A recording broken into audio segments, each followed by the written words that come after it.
Let's dive into today's story. Chapter 1. Aperture. Mitchell Lindsay checked his Nikon D850 for the third time that morning, adjusting the white balance as autumn light filtered through the stained glass windows of St. Catherine's Cathedral. 6 years removed from SEAL Team 6, and he still approached every job with the same methodical precision that had kept him alive through 14 combat deployments. The difference now was that his targets were moments instead of men, memories instead of missions. "You're the photographer?" A woman's voice cut through his concentration. She stood in the doorway, clipboard pressed against her chest like armor. Mid-40s, sharp-eyed, with the kind of tension that came from managing other people's expectations. "I'm Francine Mathis, the wedding planner. We need you positioned at the altar by 2 p.m. sharp. The groom's family is particular about timing." "Understood." Mitchell's response was economical, professional. He'd learned that civilians appreciated brevity, even if they didn't always practice it themselves. Francine hesitated, studying him with the evaluative gaze of someone used to reading people. "You come recommended by Therese Knowles. She said you were at her daughter's wedding last month. Said you have an unusual calmness about you." Mitchell remembered that wedding. The best man had collapsed from heat exhaustion during the outdoor ceremony. While everyone panicked, Mitchell had calmly administered first aid, then captured the moment when the revived groomsman had toasted his friend from a wheelchair, tears streaming down both their faces. The photo had won a regional award. "I try to stay focused on what matters," Mitchell said simply. "Good, because this wedding is important. The groom is Adam Hudson, Mayor Hudson's son. There will be city council members here, business leaders, media. Everything must be perfect." Mitchell nodded, but something in Francine's tone triggered the old instincts. She wasn't just describing a high-profile event. She was warning him. About what exactly? After Francine left, Mitchell continued his reconnaissance. That's how he still thought of it, even for weddings. He mapped the cathedral's layout. 3 entrances, 24 windows, balcony access, sight lines. Old habits. His therapist, Dr. Elena Vasquez, said it was healthy to channel his training into his new career. "You're still protecting people," she told him during their last session. "Just in a different way." The cathedral slowly filled with people. Mitchell positioned himself near the altar, observing. The groom, Adam Hudson, looked like exactly what he was, a 32-year-old legacy case, born on third base and convinced he'd hit a triple. Tall, generic handsome, with the easy confidence of someone who'd never truly struggled. He glad-handed guests with practiced charm, but Mitchell noticed how his eyes constantly sought his father, a silent request for approval that never quite came. Mayor Conrad Hudson stood near the front pew, a silver-haired pillar of authority. He worked the room like a politician should, remembering names, asking after families, but there was something mechanical about it. Mitchell had seen officers like that in the Navy, men who viewed people as assets to be managed rather than humans to be led. The bride's entrance drew everyone's attention. Jasmine Elliott was stunning in her gown, but Mitchell saw past the surface. Her smile didn't quite reach her eyes, and her grip on her father's arm was white-knuckled. Marvin Elliott, a weathered man in an ill-fitting suit, looked uncomfortable in the opulence. Mitchell had read the society page coverage. Small-town girl marries into political dynasty. Classic story. He wondered if she understood what she was marrying into. The ceremony began. Mitchell moved through the space like a ghost, capturing moments while remaining invisible. It was a skill he'd mastered in both careers, how to be present without being noticed. Through his lens, he saw what others missed. The mayor whispering urgently to a slick-looking aide, the best man, Vincent Stevens, checking his phone compulsively. The maid of honor, Christy Krause, dabbing tears that seemed more anxious than joyful. Then Mitchell noticed the 3 men. They'd entered separately during the vows, taking positions near different exits. Mid-30s, varying builds, but something unified them. The way they scanned the crowd, the bulges under their jackets that Mitchell's trained eye immediately identified as weapons, the synchronized checking of watches. His pulse didn't quicken. It never did anymore. Instead, his mind shifted into the old operational mode, running threat assessments and tactical scenarios without conscious thought.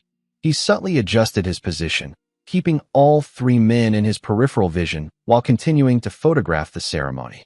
The priest intoned the traditional words. "If anyone here knows of any reason why these 2 should not be joined in holy matrimony, That's when they moved. The lead man, heavily built with a shaved head, later Mitchell would learn his name, was Rudy Eaton, drew a Glock 19 and fired twice into the cathedral ceiling. The shots echoed like thunder in the sacred space. Nobody moves. Rudy's voice was parade ground loud, trained. Former military, Mitchell assessed instantly. The other two men, Hugo Peterson and Gilbert Prince, had their weapons out now, covering different sections of the crowd. People screamed. Some dropped to the floor. Others froze, primal instinct telling them that movement meant danger. Mayor Hudson stepped forward, hands raised, already shifting into crisis management mode. What do you want? The mayor's voice was steady, authoritative. We know who you are. Rudy cut him off, gun now pointed directly at Adam Hudson. We're here for your son. Adam's face went pale. Dad. Hugo moved toward the altar with quick, efficient steps. He grabbed Adam's arm, yanking him away from his bride. Jasmine screamed. Her father lunged forward, brave and stupid, and Gilbert slammed the pistol against Marvin Elliott's head, dropping him to the floor. Anyone else wants to be a hero? Gilbert's voice carried a cold edge that Mitchell recognized. This wasn't his first violent act. Mitchell had continued photographing throughout the initial chaos, the camera providing perfect cover for his tactical assessment. Distance to each target, lines of fire, civilian positions, cover and concealment. His mind had already run through 17 different scenarios and their probable outcomes. He slowly lowered the camera, making the motion casual, non-threatening. His right hand brushed against his vest, feeling the familiar weight of the Sig Sauer P365 in its concealed holster. He'd debated carrying it to weddings, had almost stopped after Dr. Vasquez had suggested that maybe he was holding onto the past too tightly. But his father's voice always echoed louder. Better to have it and not need it than need it and not have it. Captain James Lindsay, U.S. Marine Corps, had died in Fallujah when Mitchell was 19. His wisdom endured. Mitchell caught Jasmine's eye. She was still standing at the altar, frozen in terror, but something in her gaze was sharp, awareness, not just panic. He gave her the smallest nod, then murmured two words, barely audible over the chaos. Cover ears. Her eyes widened fractionally in understanding. Rudy was pulling Adam toward the main entrance, using the groom as a human shield. Hugo covered their retreat, weapons sweeping the crowd. Gilbert was near the side door, eyes on the guests. The old Mitchell, the SEAL, cataloged it all in microseconds. 3 targets, mixed cover, civilian crowd, hostage in play. Difficult, but not impossible. Never impossible. The new Mitchell, the photographer, calculated something else. The cost of action versus inaction, the weight of taking a life 6 years after hanging up his trident, the questions that would follow. But as he watched Adam's terrified face, saw Jasmine's desperate hope, noticed the blood seeping from Marvin Elliott's head wound, Mitchell realized the calculation was already complete. He'd made his choice the moment Rudy had fired those first shots. Some things you never stop being, no matter how much time passes. He was a protector. Everything else was just the method. Mitchell moved. Chapter 2. Focus. The next 3 minutes would later be analyzed by federal investigators, debated by tactical experts, and mythologized by the 57 witnesses who'd lived through them. But for Mitchell Lindsay, it was simply a return to muscle memory and training that had been seared into his nervous system through thousands of hours of the hardest preparation the U.S. military could devise.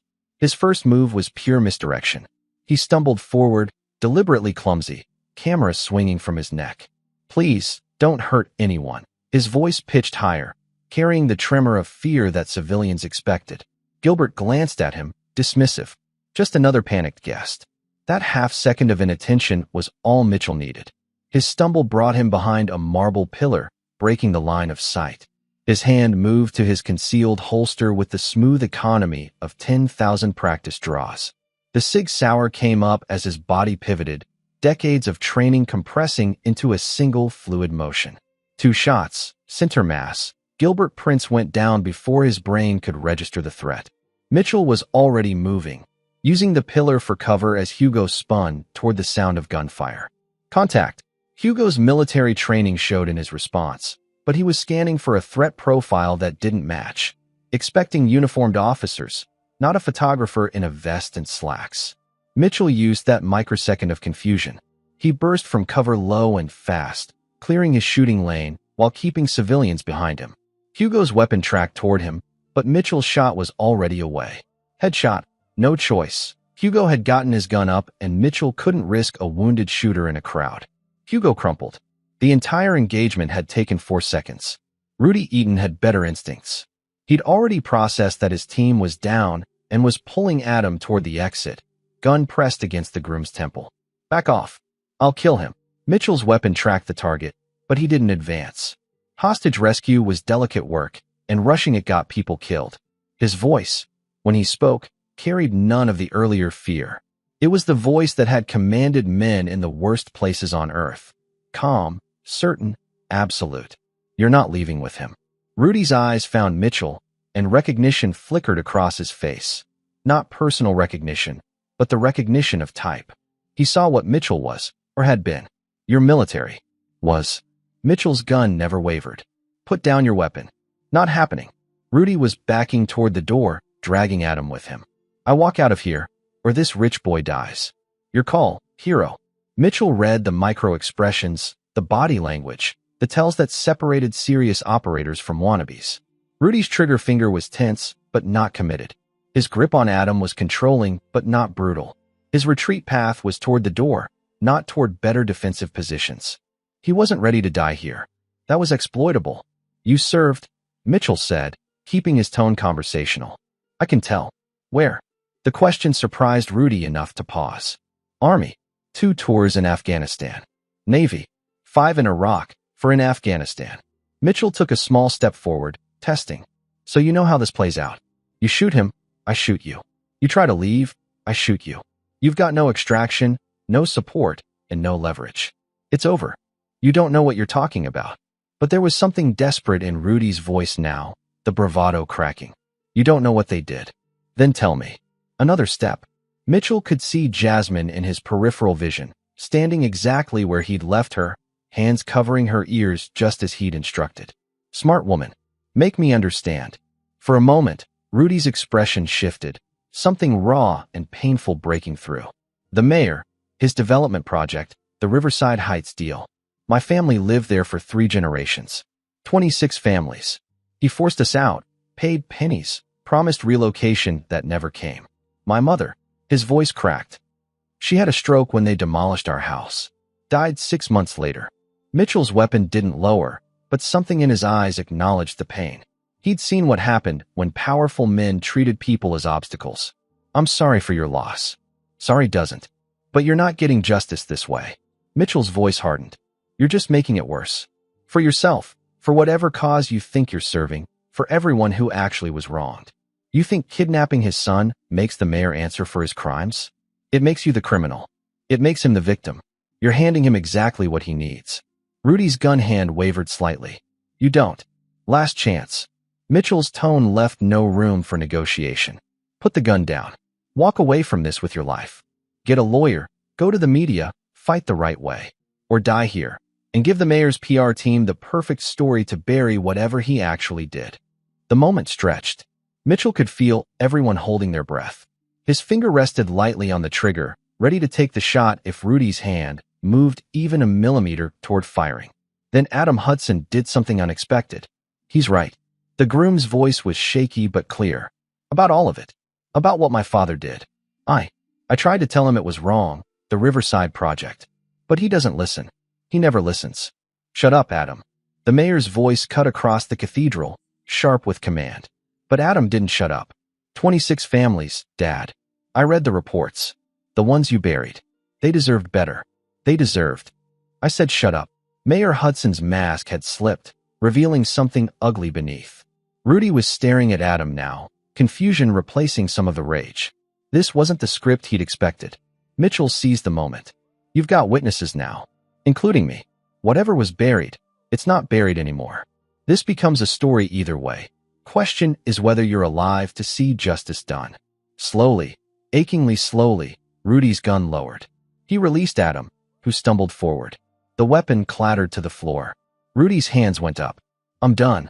Mitchell moved forward smoothly, kicking the gun away and securing Rudy with a knee strike that dropped him to the ground. Flexcuffs appeared from Mitchell's vest pocket. Another old habit he'd kept. Within seconds, Rudy was restrained. Sirens wailed in the distance, growing louder. Someone had called 911. Mitchell stood, scanning the cathedral. Marvin Elliott was sitting up, holding his bleeding head, looking dazed but alive. Jasmine was running toward her father. The guests were slowly emerging from their panic, looking at Mitchell with expressions ranging from shock to awe. And Mayor Conrad Hudson was staring at Mitchell with the cold calculation of a man whose carefully constructed world had just developed cracks. "Who the hell are you?" the mayor demanded. Mitchell picked up his camera from where it hung around his neck, checking it for damage. Miraculously, it had survived the firefight. The photographer. Chapter 3. Exposure. The police arrived 3 minutes later, followed by SWAT, then the FBI, then what seemed like every news van in the state. St. Catherine's Cathedral transformed from a house of worship into a crime scene, and Mitchell found himself at the center of a storm he'd hoped to never experience again. Detective Sean O'Brien led the investigation. Mid-40s, Detroit homicide veteran, with the weary eyes of someone who'd seen too much and believed too little. He separated Mitchell from the crowd and guided him to a side chapel that the police had converted into a makeshift interrogation room. "Walk me through it." O'Brien's recorder sat between them on an ancient prayer bench. "Everything." Mitchell did, his report precise and chronological, the kind of after-action briefing he'd delivered dozens of times in his military career. He left out nothing. His initial observations of the gunman, his tactical assessment, his decision to engage, the shooting sequence, the negotiation with Rudy Eaton. O'Brien listened without interrupting, but his expression grew increasingly complex. "You killed 2 men. Yes. You're a wedding photographer. Now, I was a Navy SEAL for 12 years. 6 years retired." "Retired?" O'Brien leaned back, studying Mitchell. "Most retired guys, they really retire. Take up golf. Get fat. You're carrying concealed at a wedding, making headshots in crowds, conducting hostage negotiations. That's not retirement, Mr. Lindsay. That's a man still in the life." Mitchell met his gaze steadily. "I'm a man who was in the right place at the right time with the right skills. If I'd been a retired accountant, this conversation would be very different. Yeah, there'd be a lot more bodies." O'Brien sighed, rubbing his temples. "I'm not going to blow smoke. You're going to be investigated 6 ways from Sunday. Shooting 2 people, even in self-defense, even to save hostages, that's a meat grinder of paperwork and review boards. But between you and me, you probably saved a dozen lives today." "I counted 17 potential casualties if the situation had escalated," Mitchell said quietly, "based on positioning, panic patterns, and the gunman's fields of fire." O'Brien gave him a look. "Jesus, you really don't turn it off, do you?" Before Mitchell could respond, the chapel door opened. A woman entered, mid-30s, dark suit, FBI credentials held up like a ward against evil. "Detective O'Brien, I need your witness." "Agent." O'Brien stood, territorial instinct kicking in. "Special Agent Monica Dolan, FBI." She had sharp, intelligent eyes and the no-nonsense demeanor of a federal agent who'd climbed through merit, not connections. "We're taking over jurisdiction. This involves the mayor, which means it's politically sensitive, and the perpetrators made statements about federal land use violations. Mr. Lindsay, you're coming with me." The next 3 hours were a blur of federal buildings, depositions, and increasingly senior investigators. Mitchell repeated his story until it felt like a script. Each time, he added no embellishments, changed no details. Consistency was its own form of credibility. Finally, around 9 p.m., Agent Dolan returned to the conference room where Mitchell had been waiting. She carried a thick file and 2 cups of coffee. "Thought you could use this." She slid 1 cup toward him. "It's terrible, but it's caffeinated." "Thanks." Mitchell accepted it, noting the gesture. In his experience, federal agents didn't perform small kindnesses unless they wanted something. Dolan opened the file. "I've been reading your service record. It's impressive. The parts I'm cleared to read, anyway. A lot of it's redacted. That's normal. Is it normal to have 14 commendations, 3 Purple Hearts, and a Navy Cross?" Mitchell said nothing. His record spoke for itself. Dolan's expression softened slightly. "You did good work today. You should know that. Preliminary review says the shoots were clean, the negotiation was textbook, and you probably prevented a massacre. There'll be a formality investigation, but barring some weird twist, you're clear. Appreciated. But, she leaned forward. I need to ask you about something else. Something Rudy Eaton said before the shooting started. He mentioned the Riverside Heights development deal. Do you know anything about that? Mitchell shook his head. Only what I heard today. Riverside Heights was a residential area on the east side. Old neighborhood, working class, lot of minority families. 2 years ago, Mayor Hudson pushed through an eminent domain action to seize the properties for a development project. The compensation was minimal. The promised relocation assistance never materialized. The development that was supposed to go up, a mixed-use residential and commercial center, never broke ground. So what happened to the land? That's what we'd like to know. Dolan pulled out several photos. They showed empty lots, overgrown with weeds, surrounded by chain-link fencing. It's been sitting vacant for 18 months. But the mayor's office has been paying maintenance fees to a company called Riverside Development LLC. We're looking into the ownership structure, but it's buried under about 6 shell corporations. Mitchell studied the photos. You think the mayor's connected to the development company? I think it's suspicious. And I think Rudy Eaton's claims deserve investigation. But here's the problem. Rudy just became a terrorist who took hostages at a high-profile wedding. Whatever legitimate grievances he might have had are now buried under criminal charges. And the mayor gets to be the sympathetic victim whose son was nearly kidnapped. Convenient. Very. Dolan met his eyes. Between us, I've been looking at Mayor Hudson for 8 months. Not this specifically, different issues. Zoning irregularities, campaign finance questions, no-bid contracts to connected companies. Nothing I can prove, just patterns that make my instincts itch. And then today happens, and suddenly a legitimate critic of the mayor becomes a violent criminal. Mitchell saw where this was going. You think it was a setup? I think the timing is interesting. I think Rudy Eaton had real grievances and was probably unstable enough to act on them. I think someone might have given him a little push in the right direction. She closed the file. But I can't prove any of that. And now, thanks to today's events, I probably never will. They sat in silence for a moment. Finally, Mitchell asked, Why are you telling me this? Because you're a witness. Because you talked to Rudy Eaton, heard what he said. Because if anything happens to him before trial, and these things have a way of happening, I want someone else who knows the truth. She stood, gathering her materials. You're free to go, Mr. Lindsay. Thanks for your cooperation. And again, you did good work today. After she left, Mitchell sat alone in the conference room, thinking. Patterns. Coincidences. A mayor with secrets, a desperate veteran with a grudge, a perfectly timed crisis that reinforced existing narratives. His SEAL training had taught him to look for what didn't fit, what was too convenient, what served hidden agendas. Something here wasn't right. His phone buzzed. Text from an unknown number. This is Jasmine Hudson, the bride. Can we meet? I need to talk to someone who'll tell me the truth. Mitchell stared at the message. Smart woman, he'd thought during the chaos. Smart enough to know that her wedding day had revealed something rotten, and smart enough to seek answers. He typed back, tomorrow. Coffee. Tell me where. Her response came immediately. Bean and brew, 10 a.m. Thank you. For everything. Mitchell pocketed his phone and stood. He'd come to this wedding to take pictures, to capture joy and celebration. Instead, he'd taken lives, exposed secrets, and stepped back into a world he'd tried to leave behind. But as he walked out of the FBI building into the cool night air, Mitchell couldn't shake the feeling that this was just the beginning. The first shots had been fired, but the real battle hadn't started yet. And he was very good at battles. Chapter 4, Development. Bean and Brew occupied a converted brownstone in the Arts District, the kind of place that served pour-overs and housed local photography on exposed brick walls. Mitchell arrived 15 minutes early, took a corner table with clear sight lines to both entrances, and ordered black coffee. Old habits. Jasmine Hudson, Jasmine Elliott, he corrected himself, doubting the marriage would survive its first week, arrived exactly at 10. She'd traded yesterday's wedding gown for jeans and a simple blue sweater, her hair pulled back in a practical ponytail. Without the bridal makeup, Mitchell could see the exhaustion in her face, the red-rimmed eyes of someone who'd cried herself through the night.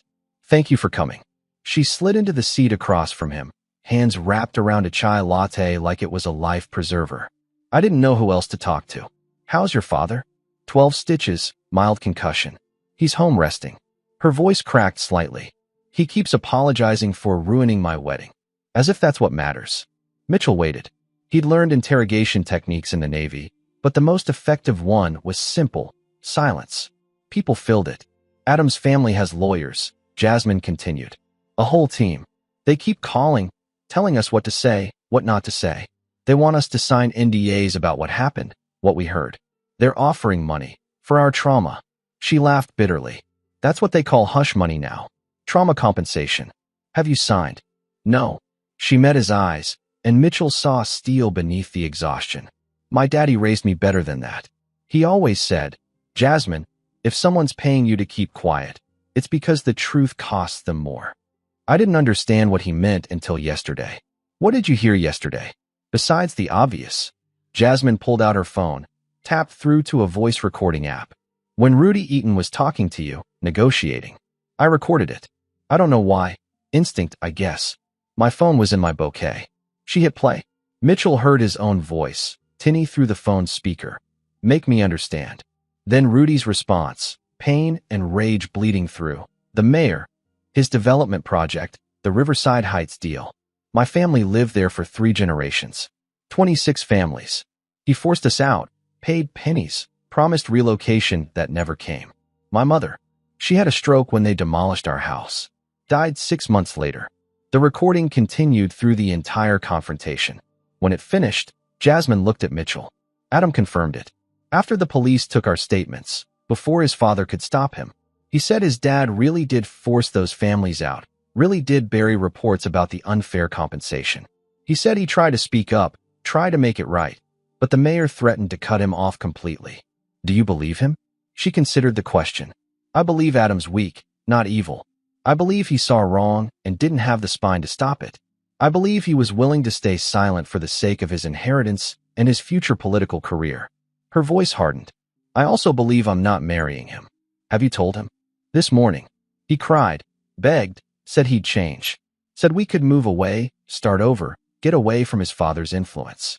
She shook her head. But that's the problem. He needs to get away from his father to do the right thing.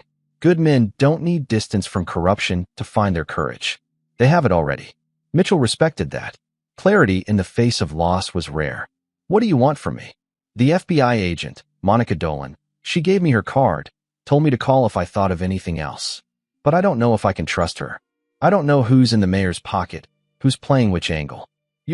She struggled for words.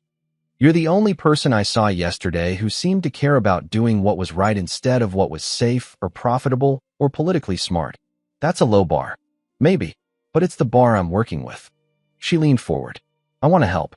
Whatever investigation is happening, whatever truth needs to come out, I want to help make it happen. Can you tell me how? Mitchell studied her. In his experience, civilians who wanted to help investigations usually just wanted to feel important, to inject themselves into narratives that didn't concern them. But Jasmine's motivation seemed different, born not from ego, but from a desire to extract meaning from trauma. This isn't a game, he said carefully. If the mayor really is corrupt, really did engineer this situation to bury his crimes, then he's dangerous. People who protect that kind of power don't hesitate to destroy threats. I know. That's why I'm scared. That's why I need to do something instead of just being scared. Mitchell made a decision. He pulled out his phone, found Agent Dolan's card in his contacts, and dialed. She answered on the second ring. Agent Dolan? Mitchell Lindsay. I'm at Bean and Brew with Jasmine Elliott. She has information you need to hear. An hour later, they'd relocated to a nondescript office building that housed the FBI's local satellite office. Agent Dolan listened to Jasmine's recording 3 times, making notes, her expression growing progressively more focused. This is good, Dolan said finally. This corroborates what Rudy Eaton told us in his official statement. But it's still one man's accusation against the sitting mayor. We need more. What kind of more? Jasmine asked. Documentation, financial records, communications, anything that shows the mayor personally benefited from the Riverside Heights deal or that he deliberately suppressed information about the compensation inadequacy. Dolan pulled up a map on her computer. We've been trying to trace the ownership of Riverside Development LLC, but it's a shell game. 6 different holding companies, all registered in different states, all with lawyers who fight every subpoena. Mitchell looked at the map, noting the property boundaries. What was supposed to be built there? Mixed-use development, residential units, retail space, community center. The pitch was urban renewal, bringing economic growth to a depressed area. The city council approved it with the mayor as the primary champion. But after the land was seized and the families displaced, the project just stopped. The development company cited permit issues, then market conditions, then funding problems. Been sitting empty ever since. Who pays the property taxes on empty land? Dolan smiled. That's the right question. The holding company does, or rather, a series of quarterly payments from offshore accounts that we can't quite trace. Someone's spending significant money to keep that land in legal limbo. Why would anyone do that? Jasmine asked. If you're not building anything, why pay to hold on to empty lots? Because land appreciates, Mitchell said, pieces clicking together. Because maybe the empty lots aren't the point. Maybe they're the investment. Seize property cheap through eminent domain. Wait for the surrounding area to develop, then either build or sell at a massive profit. That's our working theory, Dolan confirmed. But proving the mayor's connected to the investment is nearly impossible without access to the corporate structures. We'd need a forensic accountant with months of time and a judge willing to authorize invasive financial investigations of a sitting elected official. What about Adam Hudson? Jasmine interjected. He said he'd seen reports that his father buried. If those reports exist, we asked. His lawyers shut that down immediately, citing spousal privilege and family privacy. Dolan's frustration was evident. Adam wants to cooperate, but he's terrified of his father. Won't talk without immunity, won't provide documents without a formal subpoena, won't do anything that his father can directly trace back to him. So we're stuck. Jasmine's shoulders slumped. Mitchell had been quiet, thinking. What about the other families? The 25 besides Rudy Eaton's. Have you talked to them? Some. Most have moved out of state, scattered. The ones we found either don't want to relive the trauma or they've already settled lawsuits for peanuts, with NDAs attached. Dolan checked her notes. There's one exception. Armando McCullough. He was the unofficial community leader of Riverside Heights, ran a small business there, a garage, auto repair shop. He refused the city's offer, refused to settle, and is currently in litigation with the city. His lawyer is Rita Haskins, local civil rights attorney. They're fighting the eminent domain seizure as unconstitutional, claiming the city violated proper procedure. How far has that case gotten? Discovery phase. Moving slowly, city lawyers keep filing continuances, procedural objections. Judge seems sympathetic to McCullough, but it's a years-long process. Dolan looked between them. Why do you ask? Because someone who's still fighting is someone who might have information, Mitchell said. Someone who might have documented the irregularities, saved communications, kept records. Someone who might talk if approached the right way. Dolan considered this. I can't officially encourage you to interfere with an ongoing civil case or to conduct parallel investigations. As a federal agent, I'm bound by protocols and jurisdictional limitations. Understood. However, she wrote an address on a notepad and slid it across the desk. If a concerned citizen wanted to visit McCullough's auto repair, located at this address, to perhaps inquire about routine vehicle maintenance, and if during that visit a conversation happened to occur about shared experiences of injustice, well, that's just the exercise of free speech and association. Mitchell took the address. Subtle. I'm a federal agent. We don't do subtle. We do plausible deniability. Chapter 5. Maintenance. McCullough's auto repair occupied a squat cinder block building on the south side, wedged between a laundromat and a boarded-up restaurant. The hand-painted sign was faded but proud, the lot clean despite its cracked asphalt. Two bay doors stood open, revealing a middle-aged man working under the hood of a decades-old Chevy pickup.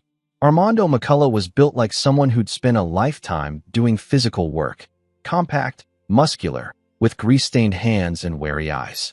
He looked up as Mitchell approached, his expression cycling through curiosity, recognition, and wariness in quick succession. I know you. You're the photographer. From the wedding. McCullough set down his wrench. Saw you on the news. Mitchell Lindsay. He extended a hand. I hope I'm not interrupting. Depends on what you want. McCullough's grip was firm, testing. If you're here from the mayor's office with another settlement offer, you can turn right back around. I'm not. I'm here because I think you and I have a mutual interest in the truth coming out about Riverside Heights.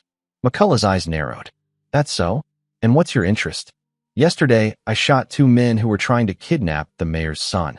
One of them, Rudy Eaton, told me why. He told me about families displaced, promises broken, and a woman who died from the stress of losing her home.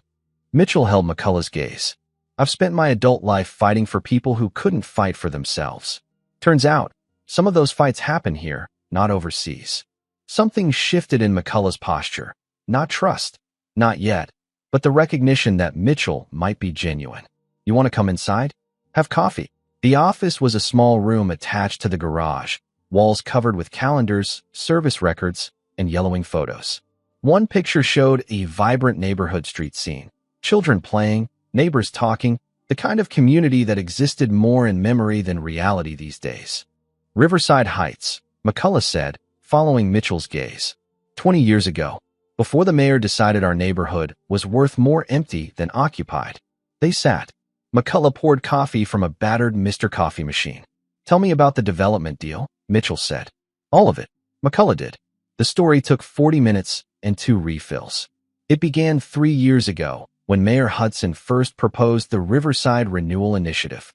On paper, it sounded benevolent, a public-private partnership to revitalize a struggling neighborhood, bringing new housing, jobs, and investment. The residents, McCullough included, had been cautiously optimistic. Then came the appraisals. The city hired an assessment firm, Clearview Evaluations, to determine fair market value for the properties. The numbers they returned were absurdly low, sometimes 40 to 50% below comparable sales in the area. I had my place independently appraised, McCullough said. 2 different firms, both said my property was worth $340,000 minimum. The city offered me $185,000. When I challenged it, they said I could accept their offer or they'd seize the property through eminent domain and I'd get nothing but legal bills. Did others challenge the appraisals? 11 of us. We pooled money for a lawyer, Rita Haskins. She's good, but she's fighting the whole city legal apparatus with a fraction of their resources. The others? He shook his head. Most couldn't afford the fight. They took the low offers because something was better than nothing. The holdouts got pressure, code inspections, permit denials, tax audits. Death by bureaucracy. Eventually, everyone broke except me. Why did you keep fighting? Because my grandfather built that garage with his own hands in 1963. Because my father expanded it during the 80s. Because I raised my 3 kids in the apartment above it. Because... McCullough's voice roughened. Because if I didn't stand up, who would? Somebody had to say no, had to force them to follow their own rules, had to make them prove that stealing from us was legal and just. Mitchell understood. He'd seen the same resolve in soldiers who held positions against impossible odds. The refusal to yield not because victory was likely, but because surrender was unthinkable. What do you need to win your case? Proof that the city violated eminent domain procedures. Proof that the appraisals were fraudulent. Proof that the development was never legitimate. That it was always about land speculation. McCullough pulled out a thick binder. I've got pieces. Saved every email, every letter, every document the city sent. I've got testimony from other displaced residents. I've got evidence that Clearview Evaluations was hired by a company with ties to the mayor's campaign donors. Mitchell flipped through the binder. It was impressively organized, chronological, cross-referenced, annotated. McCullough had essentially conducted his own investigation. This is good work. It's not enough. Rita says we need the smoking gun, something that directly ties the mayor to financial benefit from keeping the land undeveloped. Without that, the city just claims this was an unfortunate mistake, pays me fair value, and nothing changes. The mayor skates, the system continues, and next time they'll just be more careful. What if I told you the FBI is investigating the ownership structure of the development company? McCullough leaned forward. You've got Fed interest? An agent who's been looking at the mayor for other issues. She thinks Riverside Heights connects to a larger pattern of corruption. But she's got the same problem you do. Can't prove the direct link. So what do we do? Mitchell thought about Agent Dolan's careful, plausible deniability, about Jasmine's determination to help, about Rudy Eaton's rage and grief that had turned destructive instead of productive. He thought about all the times in his military career when official channels had moved too slowly, when rules and regulations had prevented necessary action. "We find the smoking gun ourselves," Mitchell said. "We build a case so airtight that the FBI can't ignore it and the city can't dismiss it." "How?" "I'm still working that out. But I've got some ideas and some people who can help." He pulled out his phone, opened his photo gallery, found the picture he'd taken at the wedding right before the shooting started. It showed Adam Hudson and his father in conversation, the mayor's hand on his son's shoulder, both their faces visible and unguarded in what they'd thought was a private moment. Adam Hudson saw documents his father tried to bury. He's weak, but he's guilty enough to be flipped. His fiancée, ex-fiancée now, wants to help expose the truth. And I've got skills that let me get into places most civilians can't. Mitchell met McCullough's eyes. "I'm not promising success. I'm promising effort. Real effort. The kind that might cost me trouble if things go sideways." "Why?" McCullough asked the question simply, directly. "Why risk anything for this?" Mitchell was quiet for a moment, thinking about all the times he'd deployed overseas to protect American interests, American values, American people. Thinking about coming home to find those same values under siege from within, corrupted by people who saw power as permission and law as obstacle. "Because I'm tired of fighting wars overseas while we lose the battles here at home," he said finally. "Because your grandfather built something with his hands, and that matters. Because 26 families deserved better, and one of them died getting worse." He stood, extending his hand again. "Because it's the right thing to do, and I'm not complicated enough to need a better reason than that." This time, when McCullough shook his hand, it was with the grip of partnership. Chapter 6. Reconstruction. Over the next week, Mitchell assembled his team like he was planning a military operation. Careful selection of skills, clear delineation of roles, absolute need-to-know operational security. Jasmine Elliott brought access. As Adam Hudson's former fiancée, she still had relationships with the Hudson family's domestic staff, their friends, their social circle. She could ask questions without raising suspicions, could gather information in ways that Mitchell couldn't. Armando McCullough brought documentation and community knowledge. His binder became the foundation of their evidence map, a literal map Mitchell created on his apartment wall, connecting people, companies, dates, and transactions with red string like a detective's cliché come to life. Agent Monica Dolan brought intelligence, carefully delivered during coincidental encounters. She couldn't officially cooperate with civilians conducting an unauthorized investigation, but she could mention in casual conversation which shell corporations had been traced, which lawyers were stonewalling subpoenas, which financial institutions were proving uncooperative. And Mitchell brought the skills that had kept him alive through 6 war zones: planning, tactics, surveillance, and the ability to breach security without leaving traces. His first target was Clearview Evaluations, the appraisal firm that had provided the lowball property assessments. The company operated out of a modest office in a suburban commercial park, all glass and brushed steel, projecting competence and neutrality. Mitchell spent 2 days conducting surveillance. He noted employee arrivals and departures, security camera placements, the cleaning crew's schedule, the IT contractor who serviced their systems every Thursday afternoon. He mapped the building's layout through exterior observation and publicly available floor plans.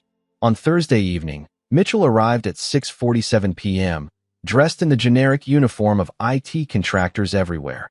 Polo shirt with a fake company logo, khakis, laptop bag, credential badge clipped to his belt.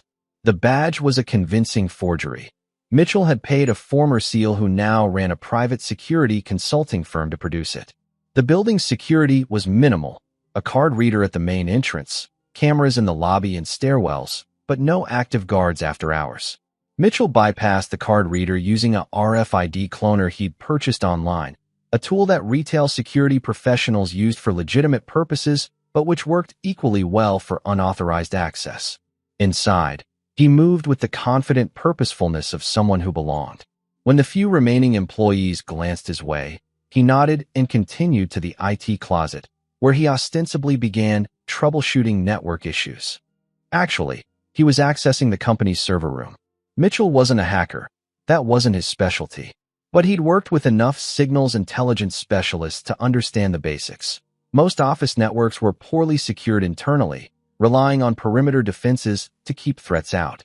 Once inside those defenses, lateral movement was easy.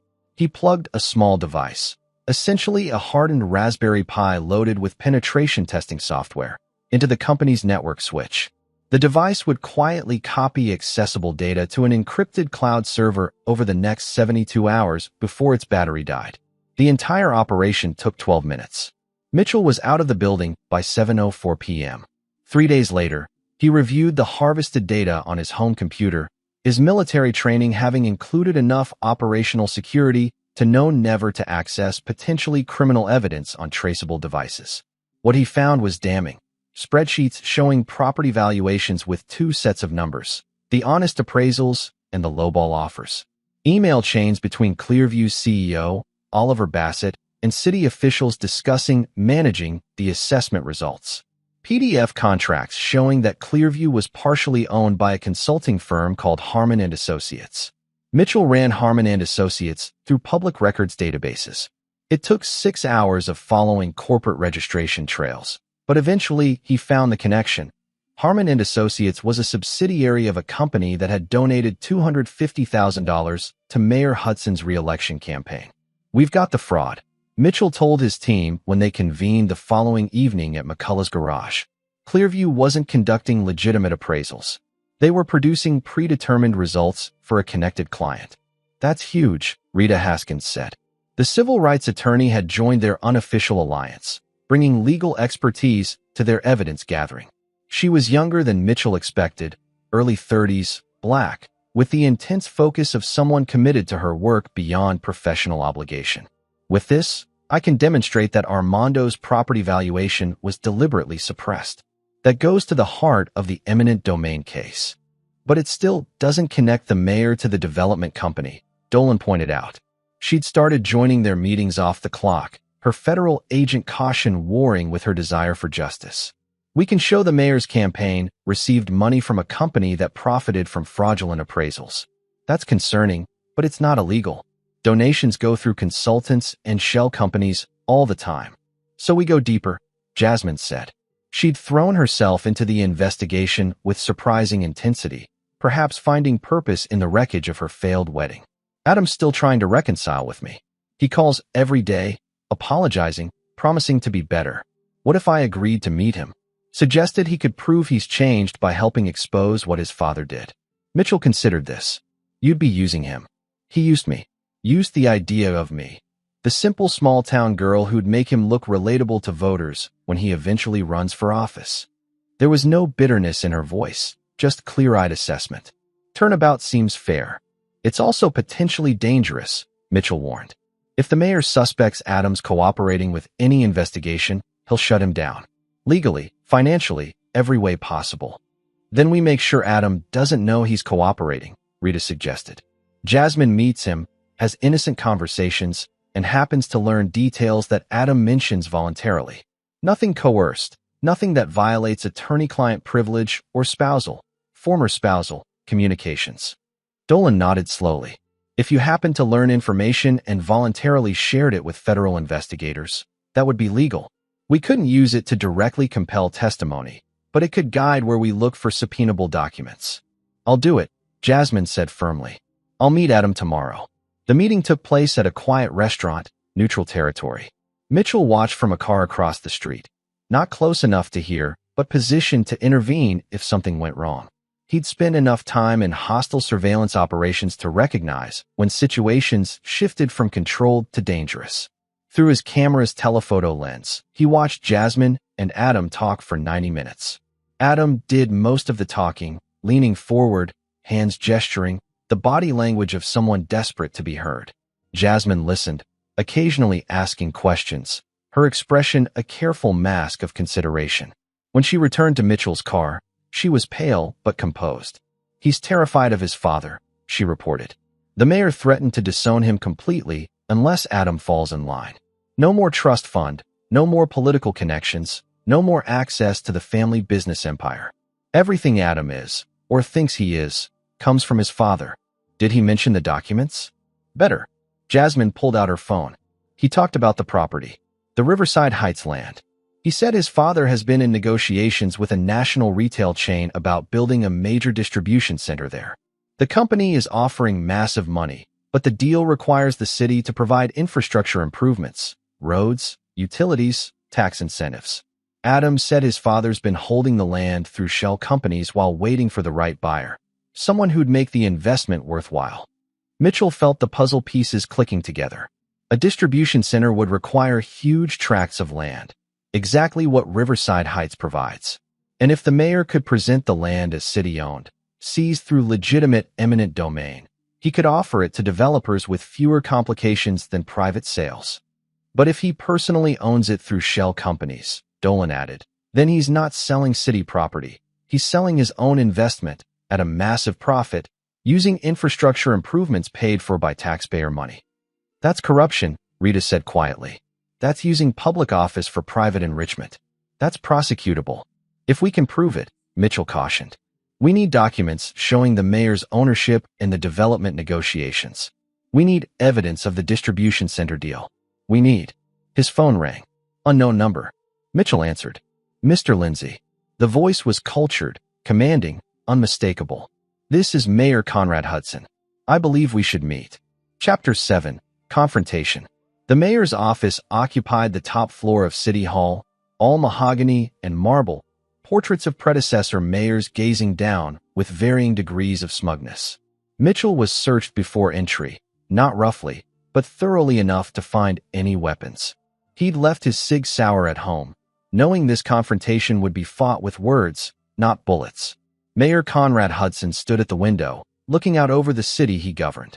In person, he projected even more authority than he had at the wedding. Silver hair perfectly styled, suit tailored to emphasize his still athletic build, every detail curated to project competence and control. I've been reading about you, the mayor said without turning. Mitchell Lindsay, Navy SEAL, 12 years of service, honorable discharge with commendations.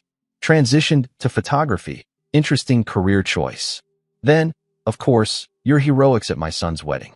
The press has been very complimentary. I was doing my job. Were you? Now Hudson turned, his eyes sharp. Or were you positioning yourself, creating a narrative, establishing credibility for what comes next? Mitchell held his gaze, saying nothing. The mayor smiled slightly. I do my research, Mr. Lindsay. In the past week, you've been seen with Jasmine Elliott, my former future daughter-in-law. You've visited Armando McCullough's garage. You've been observed having coffee with FBI agent Monica Dolan on 3 separate occasions. And last Thursday, someone matching your description accessed Clearview evaluations after hours, during which time their network was penetrated and substantial data was copied.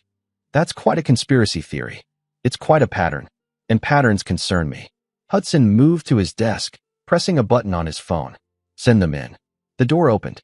2 men entered. Expensive suits, cold eyes, the unmistakable bearing of private security professionals who'd graduated from military or law enforcement backgrounds into more lucrative ethical gray areas. These gentlemen work for Harmon and Associates Security Division, Hudson explained. They've been conducting a counterintelligence operation regarding potential threats to city operations.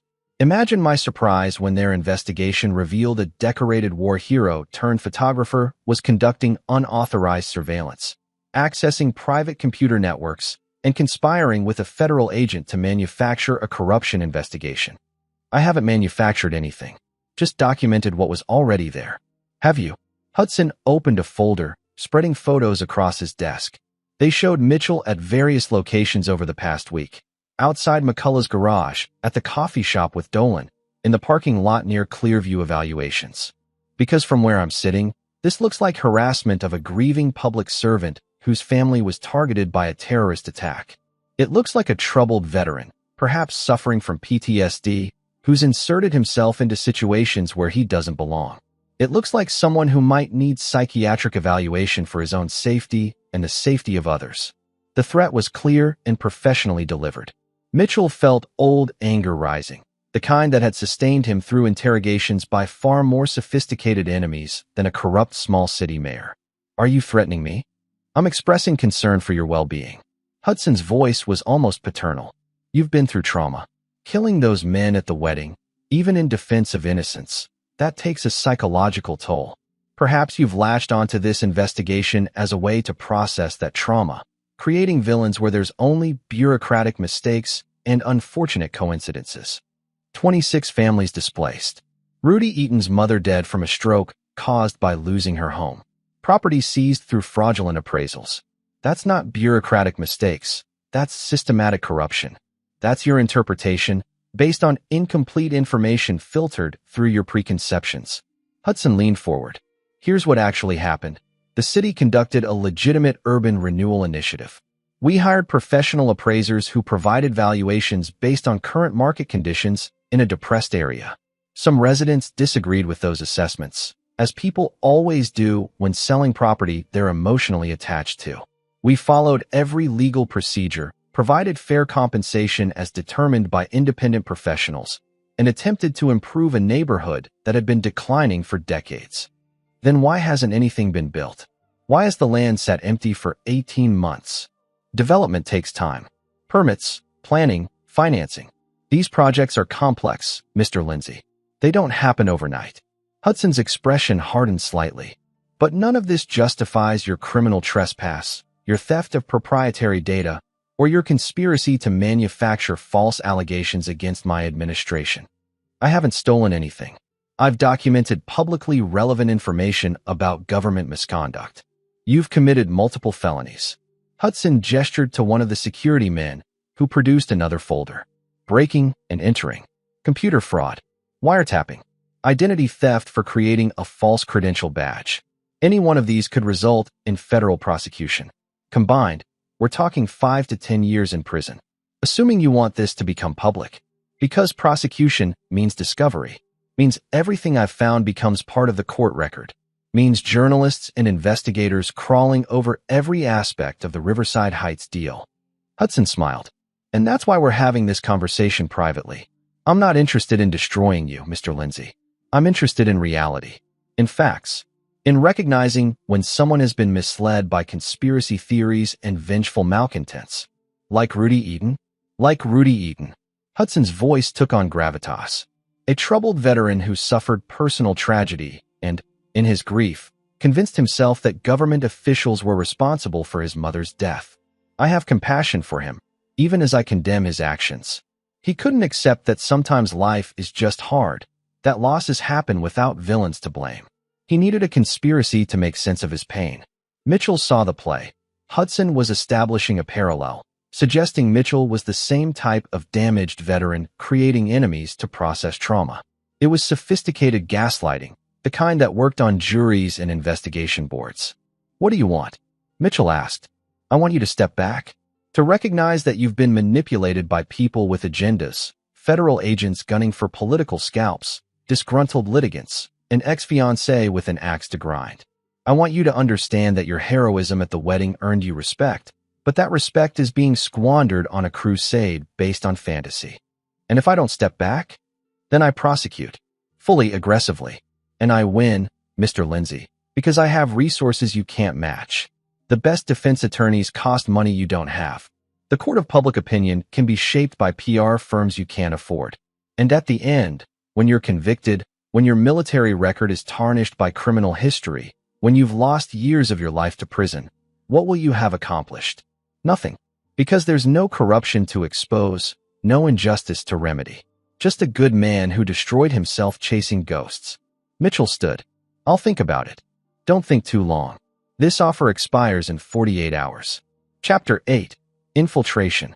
Mitchell left City Hall knowing 3 things.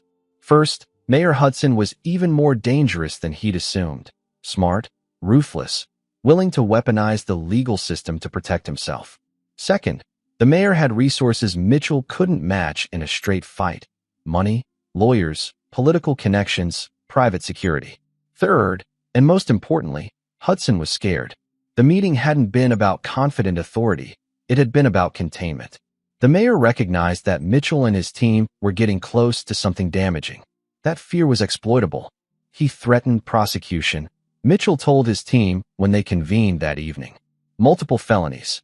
He's got evidence of the Clearview break-in, photos of our meetings, enough to build a criminal case. Can he make it stick? Rita asked. Probably. I did break into Clearview. I did copy their data without authorization. Whether that's justified by public interest is a legal question that could go either way, depending on the judge and jury. Mitchell looked around the room. Which means we need to make our evidence public before Hudson can shut us down. Once it's out there, prosecuting me becomes politically difficult. Looks like retaliation. The data you got from Clearview proves the appraisals were fraudulent, McCullough pointed out. That's already significant. But it doesn't tie Hudson directly to personal enrichment, Dolan countered.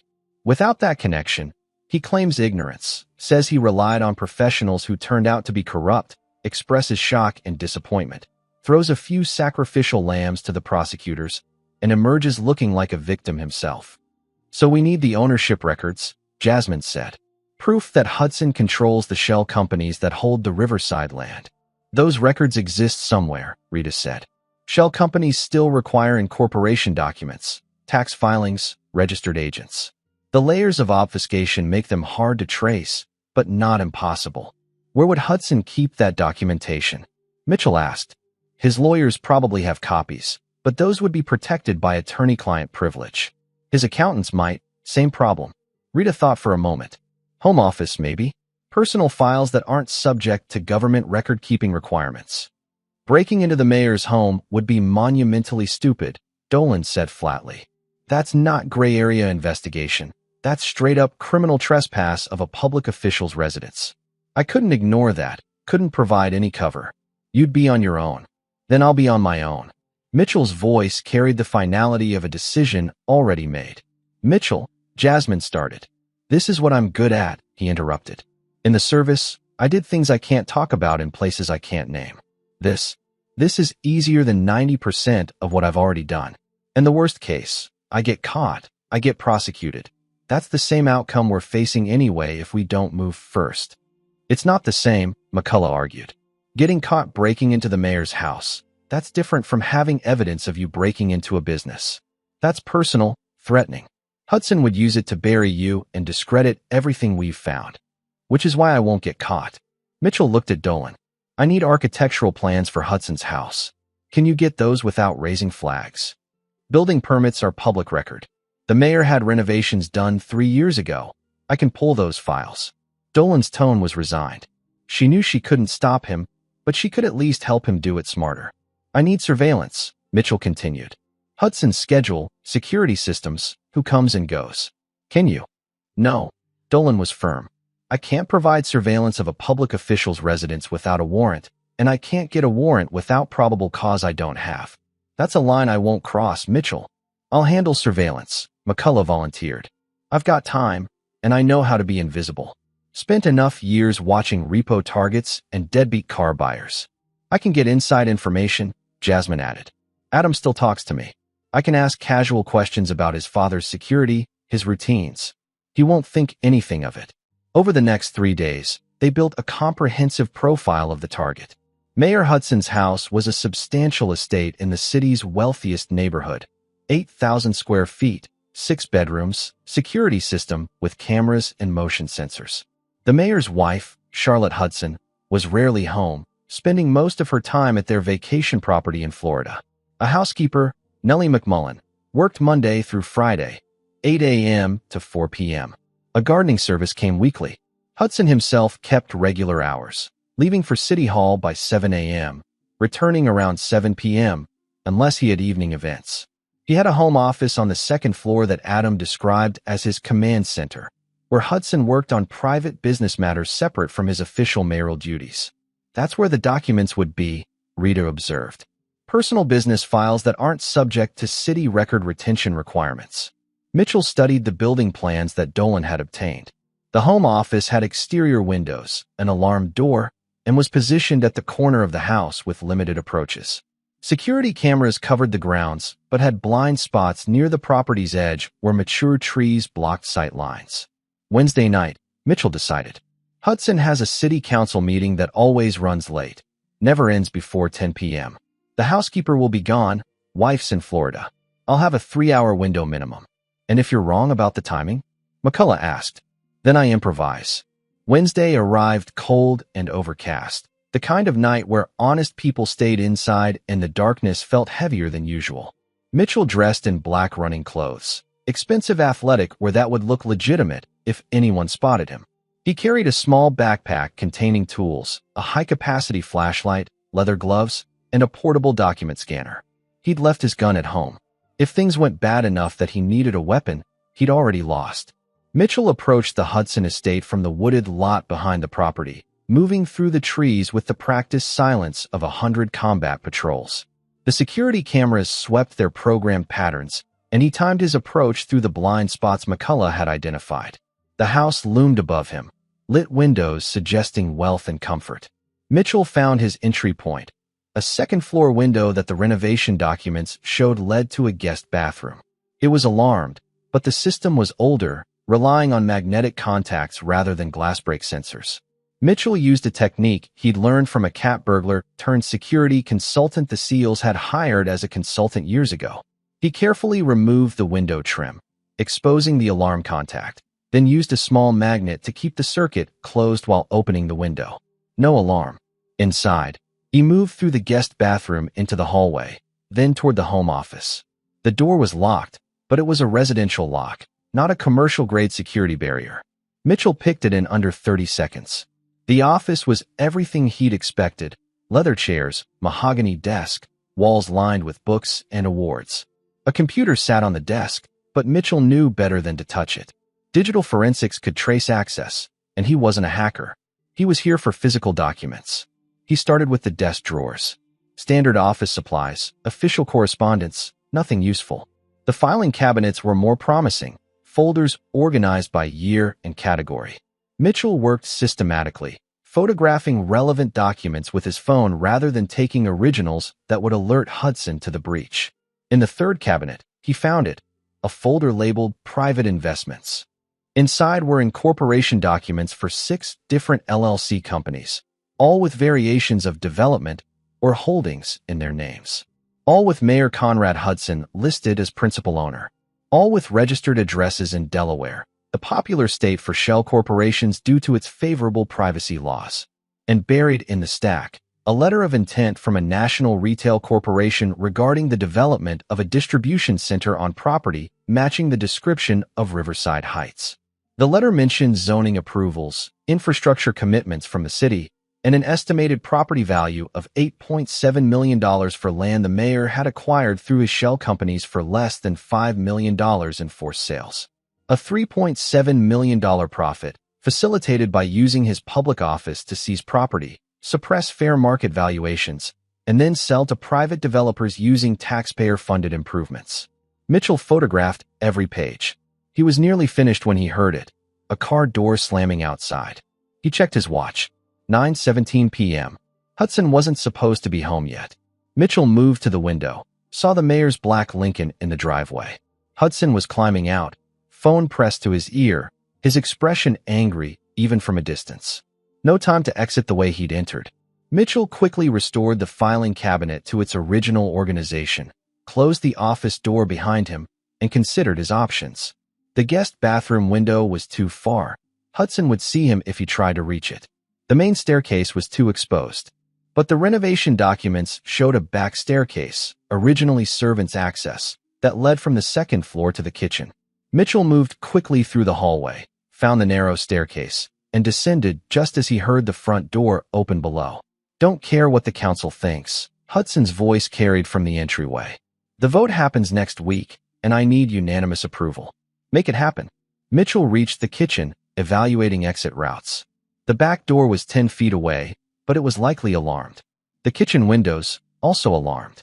He needed a way out that wouldn't trigger sensors and alert Hudson to an intrusion. Then he saw the basement door. Older homes had exterior basement entrances for coal delivery or storm shelter access.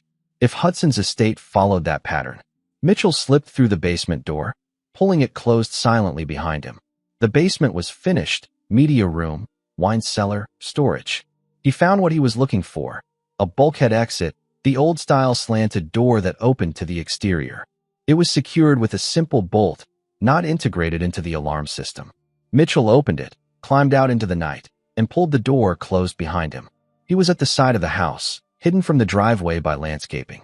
He moved quickly through the shadows, retracing his route through the trees, not allowing himself to feel relief until he was 3 blocks away. His phone buzzed. Text from McCullough. You good? Mitchell replied, got it. All of it. Chapter 9. Resolution. They met at Rita Haskins' law office at midnight. The kind of late-night gathering that in another context might seem paranoid, but which felt absolutely necessary given what they were about to do. Mitchell displayed the photographs on Rita's computer, walking them through each document.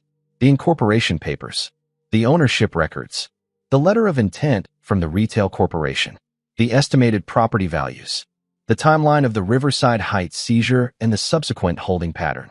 This is it, Rita said quietly. This is everything we need. Direct proof that Mayor Hudson personally profited from eminent domain actions he orchestrated as a public official. That's textbook corruption. We need to go public immediately, Mitchell said.